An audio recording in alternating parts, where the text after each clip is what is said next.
Hello, hello, hello. We've got an issue. I don't have my picking up. I'll refer to my phone just because my iPad's frozen on stage. I tell you, technology. Isn't that fantastic? Isn't it fantastic indeed? I thought there was no technology on stage. Or? Well, yes, there is. Oh, welcome, not chaps. not Anyway, us, welcome. Not the experts. Yeah. There's so many people here. So, joining me for our next discussion. For this one, we're going to be talking about achieving digital balance, gentlemen, addiction and responsible media. While some aspects of digital addiction have been recognized by the World Health Organization, many are very much still under review. So that will be one of the topics that we do get to debate. And joining me, we have Professor Christian Montag, Head of Department of Molecular Psychology at Ulm University in Germany, Dr. Tony van Rooij, researcher at Trimbos University in the Netherlands, and Boris Veler, co-founder of logout.org Center for Digital Wellbeing in Slovenia. And I'd like to start with Christian and say, what frameworks do you use to understand the issues that we're facing these days? Yeah, that's already a really relevant question where the scientists carry out large fights. How to best catch what we are observing here. Are we actually talking about addictions or something else? And it is true that the most prevalent framework at the moment, which is probably applied in scientific research, stems from an addiction background. Yeah, I guess I'm going to open it up actually, because I think you've all got a little something to say on this. Well, if I can go next. Of course you can. Well, I did a PhD in video game addiction, and I've also been a lifelong gamer. So I kept meeting people in games that were, let's say, heavily engaged. They skipped sleep. They were getting into trouble with school. Then they deleted their World of Warcraft account, and a week later they were playing again. So these people exist, right? And from my work and the people I've spoken to, I personally basically have a three-step model to how I understand this. And the first, most extreme, I would say, is people needing treatment. So there's definitely people who are thus heavily engaged in gaming that they need professional intervention. Very often also other things are going on in their lives. They might be suffering from other psychiatric conditions. Their support network might be failing, so there's a lot of things going on. This is a small percentage. This is maybe like 0.5 or 1%, 2% if you're optimistic. This does not happen to anybody, everybody. It happens to anybody. And then there's a lot of the research in this area is done in school surveys. So we go into the schools and we survey school-aged children and say, well, are you experiencing trouble with your internet use or your game use or your social media use? You always come up with a percentage around 3%, 4%, 5%. And these kids are indicating, I have trouble controlling my media use. And I'm personally hesitant to refer to that as addiction, right? I mean, they have some trouble. And you know that also at the moment they're still in school. And they might require some support, some coaching to get out of that. And then the widest net we cast is, let's say, what we saw in the ITRA report. You just blank out and ask people, front out, you ask them, are you addicted to social media? Are you addicted to games? And then you get incredibly high percentages of people, like in this case, 44% or 20%, that say, well, I feel addicted to the games. Well, as an addiction researcher, I would say that's not addiction. But it's a signal. It's a signal that there's something going on, and people are not entirely happy and comfortable with what's going on with technology. So that's the three elements. Boris, you've got so much experience in this, and I think one of the things that you've seen and witnessed is, especially with parents and youth issues, they're coming to you and saying, we've lost control. We just cannot control the screen time issue. Yeah. How big a problem is that? It's huge. We cannot deny the digital addiction exists. And we provide comprehensive programs for the people that are addicted to the technology, the people that are individuals that are overusing technology. We have summer camps without screens, individual and group counseling. And yes, most of the parents reach to us for help via phone or via web form. And when I speak to them, they have quite similar stories. Like, since COVID, things got worse. My 12 years old son is playing the video games. I think he's dependent. He doesn't want to go to school anymore. He doesn't meet his friends. He doesn't like his hobbies anymore. We just argue about time that he spends behind the screen. He's being aggressive. If I try to remove the devices, he threatens us that he will commit the suicide.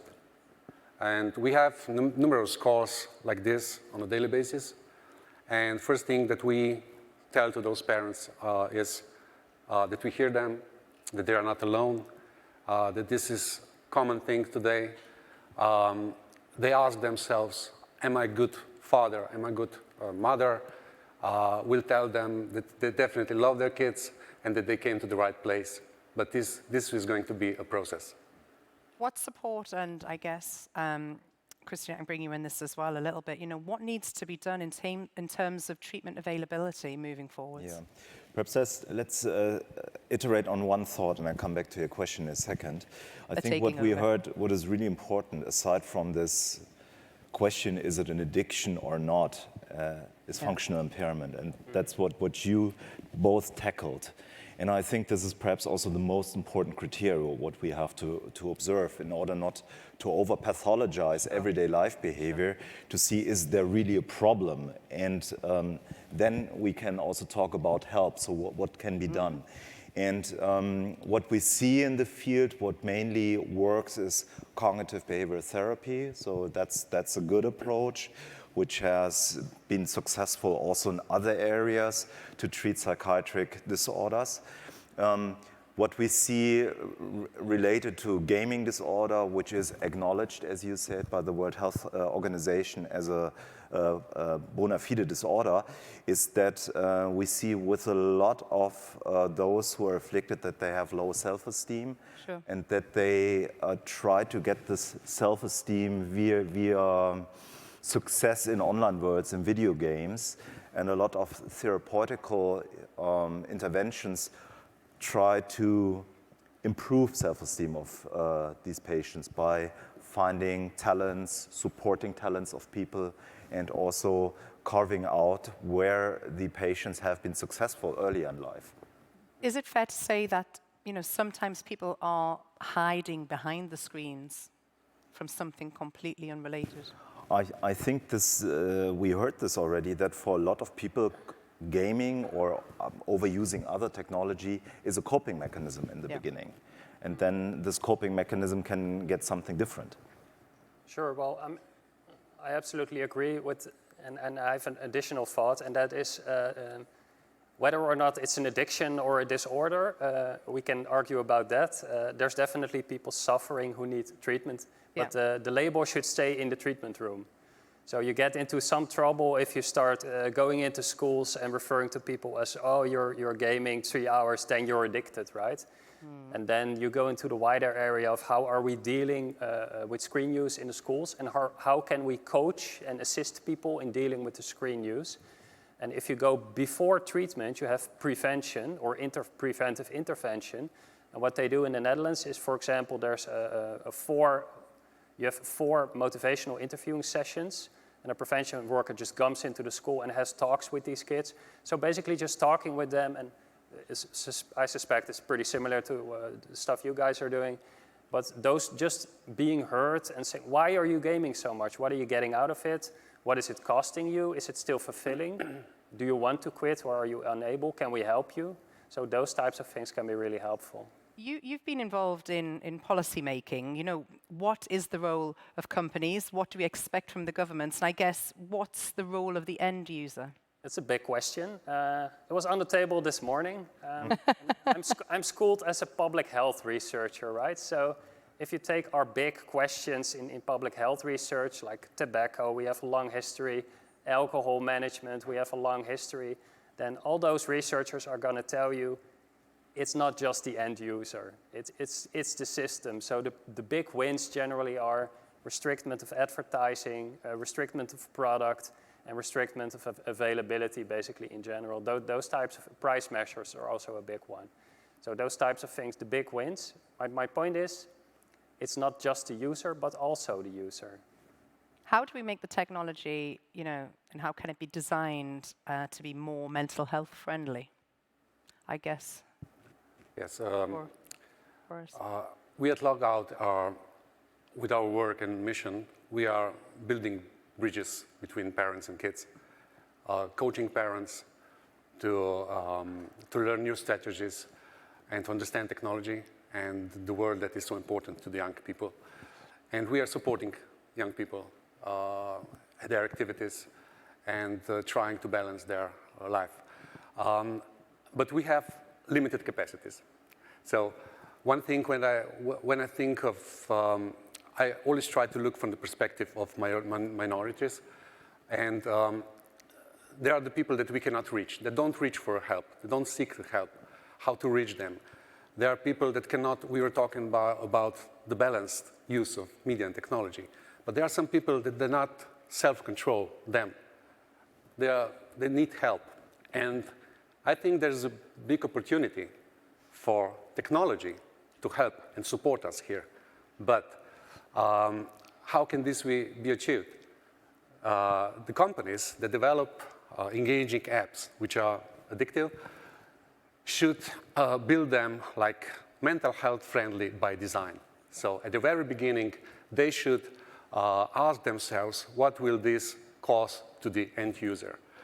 And one example, imagine you're playing your favorite video game, or you're in the metaverse, you have your avatar, and you start the game, and suddenly your avatar or in-game character stops and looks at you and says, I'm exhausted. I cannot do this anymore. Come back next day, or come back in a week. I need to recharge. So these are the really small things that could be implemented into design of the all services and applications. So this is just one example. How much would that cost? I mean, you're talking like 1% of revenue to make a difference, or? I think that, I don't know if this is something that should be regulated or not, but responsible companies should put part of their revenue, maybe 1% of the revenue, into the designing those mechanics that will help us using and help us regulate our time in front of the screen. I think it will be more costly because it depends a bit also on the product. So if we're talking about video games, that's one area. If we move our attention back to social media, we have at the moment the situation that, as you all know, we pay for the allowance to use the services with our data. And my personal opinion in this area is that we completely have to abandon the data business model, that we need new business cases in order to build a healthy social media platform. And now there comes the critical question: how does a social media platform look like? This is a question which is simply to be posed but hard to be answered, because all the data necessary to understand this question is behind walls, namely in the hands of the tech companies which designed these platforms via A/B testing over a lot of years, but grant independent scientists no insights into this data. So social media is in a lot of ways today a black box. Why are they not sharing it now? Well, that's a good question. And I think they still fear, if they're opening up the doors, that scientists stumble upon ugly things, which the world obviously already is aware of, that there is a lot of ugly things. And from my view, if companies such as Meta want to establish trust again, there's only one way to do this: open up the doors again, open the APIs for independent research so that we really understand what's going on there. Yeah. How would that change your work if that research was on the table in terms of reach and change that you can make? Well, it really is. I work more in the gaming space, and I definitely follow and also agree with your perspective on this. But in the gaming space, it's a little bit different because there are very friendly games. For example, Stardew Valley, you just build a farm and nobody tries to sell you anything. You just buy the game, it almost doesn't cost anything. You have the time of your life and all you lose is a little bit of time, right? And, yeah. And then we have these incredibly manipulative, monetization-driven mobile apps, and also increasingly the big games are also implementing increasing pressure on your time and your money and your energy. And this is definitely different than 40 years ago, where you just bought a game up front, you paid once, and that was it. So now there's a little bit of a battleground going on within the game. You buy the game, and then they put you in Fortnite, they put you in a group so that you can see everybody's cool hat that they bought. And even there you got to be careful because they might be manipulating you. Maybe you're there with 10 bots and nobody has bought a hat, but it's 10 bots wearing the cool hat and they're manipulating your reality, right? So, and my point is there's no rules about this and there's no insight, there's no transparency. And that's definitely a next step, because if the landscape remains as wide open as it is now, you're going to see pushback from regulators, already see pushback from gamers, because people don't like to be messed with in this way. Even if it's generating a lot of money in the short run, it's really damaging for the game industry in the long run. That's my firm opinion. So, yeah. Boris is raising his finger. Yes, these open data models and mechanics and responsible and ethical design of the applications would definitely help us reach more audience, but most importantly, much quicker with artificial intelligence to recognize the addictive patterns. We could identify individuals that maybe have problems much faster, because longer it takes to change the behavior, longer it takes to go back to normal. So we would have definitely less work, and we would be more efficient, and this could help.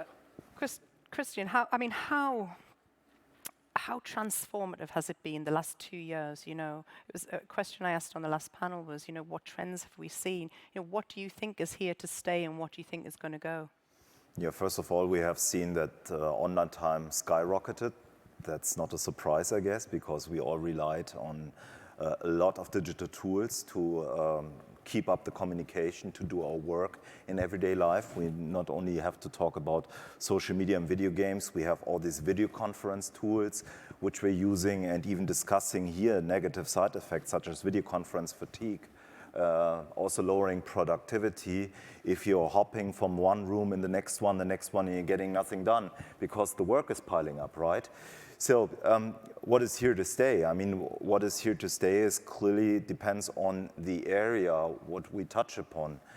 Video conferences are probably here to stay, but hopefully they will be reduced again a bit so that we can also get the work done which piles up in these conferences. I think regarding social media, we have seen in the pandemic that the problems which were already there before, namely misinformation campaigns, these problems were even exaggerated, where people talked about a lot of fake news and nonsense related to the COVID pandemic, and these fake news spread like wildfire. And here we will see that we also in the near future will need to tackle these things. And from my perspective, this can only be done again by rethinking social media, or as I said, we have to restart social media. I know, Boris, you and I talked about this backstage, and we mentioned, you know, certain tools that are put in place with the likes of Facebook, where if you're going to share it, there'll be something flash up and say, oh, are you sure what you're about to share? Reread it again before you share it. How important is it to build on those concepts moving forwards with the technology? Yeah, it's so very important to raise awareness, to let you think, to have another 10 seconds to rethink and re-evaluate your intentions. So yes, this definitely, I think, would help. I mean, there's a very real potential to have health-positive design in games and social media platforms. And what we're seeing right now is that a lot of optimization is going on for either monetization or time on platform and engagement in the product. And as a simple example, the Netflix autoplay button. That as a health researcher, you think, don't put an autoplay button in Netflix. That's a good break. You need a break. You need to go to the washroom. You need to eat something, walk around. Excellent for your body. but instead you're in the next episode again. And if you push that on a large group of people, a lot of people are going to be spending extra time sitting around, and that's bad for your body. But then you come to the next question is, how can you advise these companies about health positive design, right? So why are they going to do it? Well, that's a difficult question. But they don't even have the information right now. Because we have some information on, let's say, digital balance we know how much you should sleep, we know how much you should move, and we know that sitting around, like we do right now, is really bad for your body. So don't do it too much. So that's the start, right? But then if you talk to a physiological researcher, they're going to say, throw all those screens out of the window. But as a psychologist, I know that it has benefits, right? We connect via the screen, it has mental aspects, and those are both professional. It allows me to focus and create something, but also in terms of relaxation. A lot of people see Facebook or gaming as a moment for themselves out of the stress of daily life. So working on a comprehensive, measurable digital balance model, I think that's really a big challenge. And yeah, with the work by ITRA as a start, we're doing work in the Netherlands, Christian is doing work, other people are doing work. I mean, but there is no comprehensive, total, measurable picture there. And that's something we really should be working towards, I think. Boris, you'd like to add to this point? I think that companies shouldn't be afraid of implementing such sustainable, mental health friendly solutions. As we all know that we have to preserve the water, we are aware of this, and we have to have clean oceans, etc. We have to really put a focus on our mental health. It's just something that the companies that will be part of this, they will have their clients because they will trust them more, I suppose, that they care of their mental health. And I guess a big issue as well is multitasking. Yeah. You know, you could be gaming while you're on your social media at the same time. How do we, control that? I think this touches upon the screen time debate we had here. So, and if we take a look at meta-analysis, so it's a statistic summary of a lot of studies, and you just take a look, for example, at screen time, let's say gaming or social media and well-being, you see basically null correlations, or you see very few effect sizes in terms of higher online time is reducing well-being or something. It's way more complex. And I think if you just imagine that you're either online for 1 hour, and that would be 1 hour unit, or you are 1 hour a day, but this would be fragmented in 61 1-minute sessions. The latter is the bigger problem because we are constantly in a task switching mode. You open up a document, you want to write a Word document or whatever, and you need to focus. And then there comes this message in, and our poor brain can do nothing else than just to switch the attention to the new incoming stimulus. And I switch from task A to task B and read the message, and then have to switch back to A. And these are task switching costs we're talking about. And if we have 60 of these multitasking switches, that adds up to a lot of distraction in everyday life. And from my perspective, this reduces productivity because we're not in the zone where we want to be, namely with work or in a good conversation or other things which might be also really pleasurable. Tony, how important do you think, and I guess in a social responsibility, it is to have, social media responsibility departments within the corporate sphere? So obviously the companies have a big role to play, right? And I think there's a hesitance to open up data because it might create PR issues. But then as a politically naive researcher, I also think, well, you guys already have PR issues, right? I mean, it's not like people trust your products right now. So what do you have to lose, right? So there's definitely a risk involved in sharing data and opening up doors, and researchers might find things that might not benefit your company. And I'll be honest, in the short run, this is going to cost you money because this widespread monetization experimentation, basically running experiments on entire populations, including children, yeah, it's not healthy, right? I mean, and I don't think we're going to go to the situation where you have to submit your game and then everybody takes all the elements out, and if it's damaging, we're going to not release the game to market. That seems a little bit too strict, but there definitely needs to be more transparency about what are you putting in there, and not just aggression and nudity and scary things on the label, but also this game will manipulate you to spend every weekend in the game, and otherwise you go out of the loop and you're not competitive anymore. People need to know about that. So transparency there goes a long way, and if the companies don't do it themselves, I'm fairly sure that regulators will step in at some point. How will that transform your work, Boris? Well, as I said, more solutions that would support mental health friendly digital environments would mean probably more focusing from our side to those that have real bigger, more serious issues. So that would definitely help us. Yeah. So. Christian, do you think that we do need to obviously safeguard a healthy social media and gaming, our gaming platforms? And, you know, what advice would you give to the people out there who can change that? Well, several years ago, I had more the stance that we clearly can educate a lot of people about all the effects and that this might have a massive impact on more healthy behavior. And don't get me wrong, it's really important to inform people about the mechanisms, and we talk about psychoeducation here. That's really important.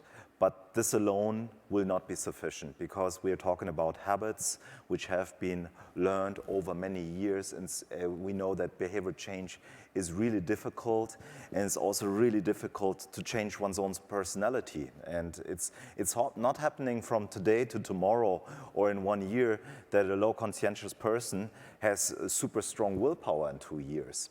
So because we know that we are talking about traits here, we're talking about time-stable characteristics of persons which just change in very subtle ways, and it takes a long and effortful time to have these behavior changes. So this all said, I think this makes a case that we need more regulation, because we have seen in the last years that the tech industry changes only too slow, if at all. And I think it's time now to put more pressure on these companies, and we're talking here about corporate social responsibility. Maybe. So, I was about to say, Tony, anything to add to that? Just as a more practical approach to this, you have a big product, you have a big reach.